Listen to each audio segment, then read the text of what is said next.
무안공항 제주항공 여객기 사고의 사고 직전 음성기록 4분간의 기록이 저장되지 않은 것으로 드러나며 상황을 분석하기 어렵게 됐다는 해석이 나오고 있습니다. 이에 대해 해외 동일 기종 조종사들과 전문가들은 믿을 수 없다는 반응을 보이고 있습니다. 그러면서 이 사고에 대한 새로운 가설들을 내놓으며 주목을 받고 있습니다.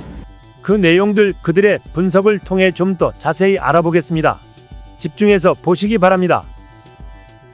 Breaking news out of Washington, the NTSB has confirmed that the critical last 4 minutes of data is missing on both the cockpit voice recorder and the flight data recorder on the Jeju 737-800 that crashed in South Korea on December the 29th. Let's check it out.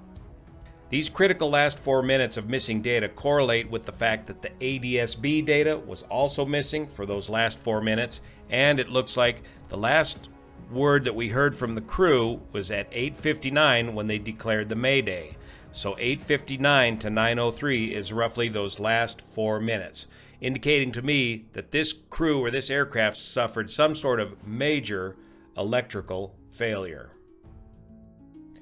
I've been scouring Chris Brady's 737 technical website to find the exact power source of both the CVR and the FDR, but thanks to some folks over on Patreon, I've narrowed it down to the source of electrical power for both the CVR and FDR apparently are AC transfer bus number 1 with the backup of AC transfer bus number 2, which surprises me in the design of the 737. I would think it would be a more robust design if these critical items were either powered by an independent battery, which apparently this predates the FAA regulations requiring that the FDR and CVR have their own independent battery, or that they be wired up to the backup emergency electrical system, which in the 737 is the battery.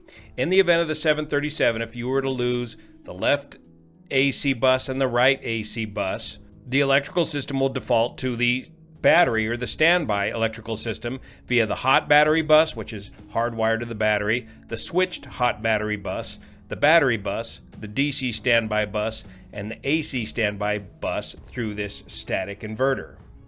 Now here's the long laundry list of things that are still operational when the 737 is down to standby power, powered by the battery. But unfortunately, if the flight data recorder is not a part of this, is not powered by this standby system, and the flight data recorder is out, we have no idea what systems are operational in the aircraft. Remember, there's no RAT or ram air turbine in the 737 design. It doesn't need one because it uses this battery as the backup. And in this particular emergency, the crew did not have time to fire up the APU, the auxiliary power unit. That could have provided power, complete electrical power to the entire aircraft. But it takes time to spool up that APU. And all this data is crucial in the last 4 minutes because we're trying to answer the question, did the crew accidentally shut down the wrong engine? At this time, we don't know what buses were powered or unpowered. We don't even know what engines had power, some power, or no power. All this data is critical to the investigation of this accident. So remember, the Koreans said they downloaded the cockpit voice recorder information. And because of a damaged connector, they sent the flight data recorder just straight to the NTSB without trying to download any data. But here's what they say according to the Aviation Week article that just came out. The Boeing 737's 800 damaged flight recorder was sent to the NTSB in Washington, D.C. for data extraction. The cockpit voice recorder data was extracted in Seoul, but when investigators, there I assume, realized that some data was apparently missing, the CVR, the device, was sent to the NTSB for further analysis. So what happened to the critical 4 minutes of data on both the cockpit voice recorder and the flight data recorder? Now the NTSB has to figure out why these two devices stopped recording before they can even begin to unravel exactly what happened with certainty in this accident. There are 3 pilot fatigue? This one we cannot be sure about, and we can only assume. See, the 15-year-old 737-800 of the registration Hotel Lima 8088 flew a lot. Practically 24/7, you could say. The flight history of this airplane is pretty crazy. Just look at the flights that happened 30 hours before the crash. On the 28th of December at 2 a.m., the plane flew from Kota Kinabalu to Muan. 2 hours later, it flew from Muan to Nagasaki. 50 minutes later, it flew from Nagasaki to Muan. 1 hour later, it flew from Muan to Taipei. 1 hour later, it flew from Taipei back to Muan. 1 hour later, it flew from Muan to Bangkok. And 1 hour later, it flew from Bangkok to Muan, where it eventually crashed. As this is a low-cost airline, we can assume that the flight crew could have been overworked. We don't know what the rotations of the crew were, but my assumption is that the flight crew operated the flight from Muan to Bangkok and back, where they would have accumulated 12 hours on duty. That is something that the airline